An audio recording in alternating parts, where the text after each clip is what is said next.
Let me say this plainly. Confusion does not mean you missed God. It does not mean you lack faith. And it does not mean you're behind. Sometimes confusion is simply the space between who you were and who you're becoming. And if you're in that space right now, where nothing feels clear, nothing feels settled, and you're tired of pretending you trust God while quietly panicking inside, this conversation is for you.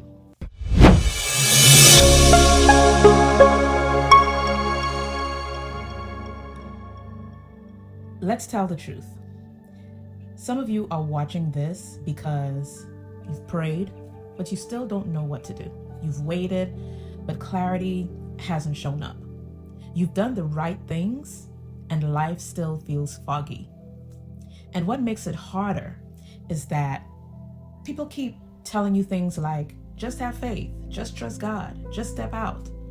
But nobody's telling you what to do when your mind is overwhelmed, your emotions are unstable, and your spirit feels quiet. Not rebellious, just tired. So you start blaming yourself. You start thinking, well, maybe I didn't hear God right. Maybe I'm disobedient. Maybe something is wrong with me. Let me free you right here. Confusion is not a character flaw.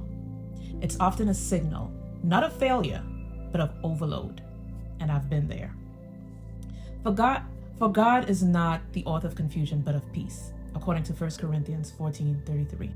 So if confusion is present, it doesn't mean that God left.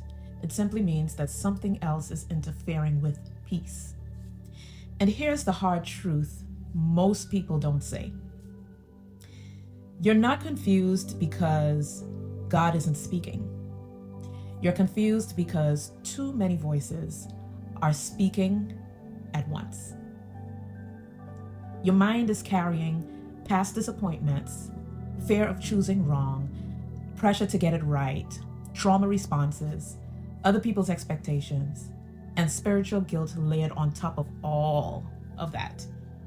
So when you ask God for direction, your mind is already loud. And here's the part that hits hard. You cannot hear clearly when your nervous system is dysregulated. And that's not spiritual weakness. That's human biology. Even Elijah couldn't hear God in the wind, the earthquake, or even the fire.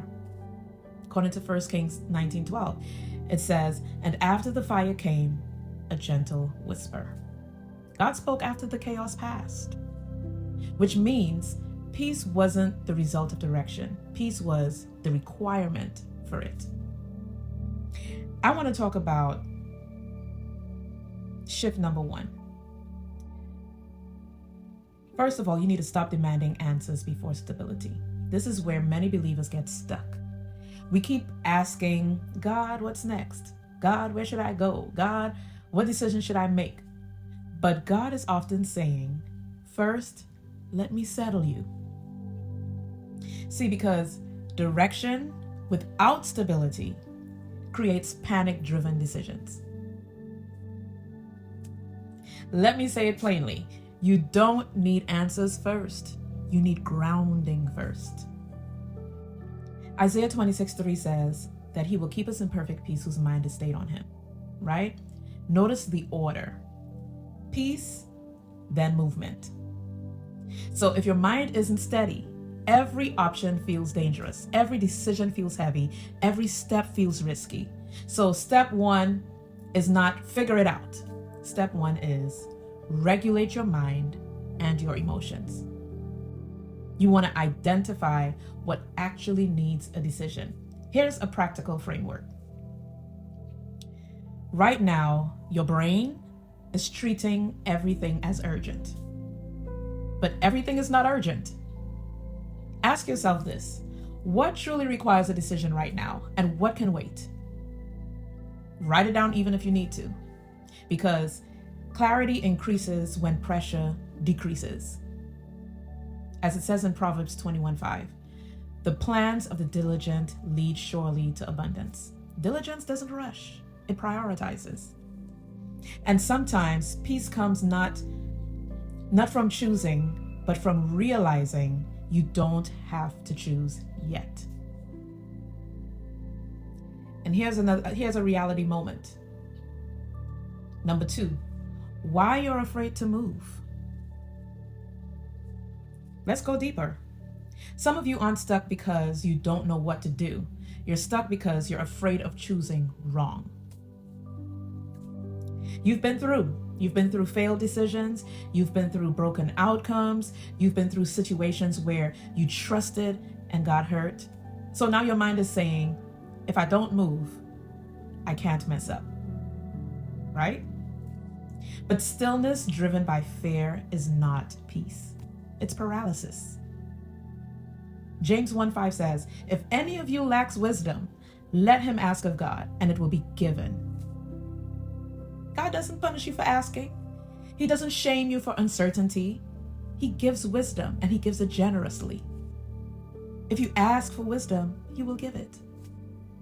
And then we have step number 2. Move in pieces, P-I-E-C-E-S, not pressure. Here's a powerful reframe. You don't need the full plan, but what you need is the next wise step. Because see, faith doesn't leap blindly. Faith listens carefully. You can ask God, what is the next right thing? Not the whole thing. Psalm 119:105 says, your word is a lamp to my feet. A lamp shows the next step, not the whole road. And that's enough. See, let me talk about what you really want to hear right now. Actually, what you need to hear right now. I want to speak very clearly. You are not behind. You're not broken, and you are not failing God. You are simply in a moment where God is teaching you how to move with peace instead of pressure. And that is growth. Clarity will come. Trust me. Direction will come. Confidence will even return. But first, peace is settling in your mind. And that is not delay. That is preparation. You know,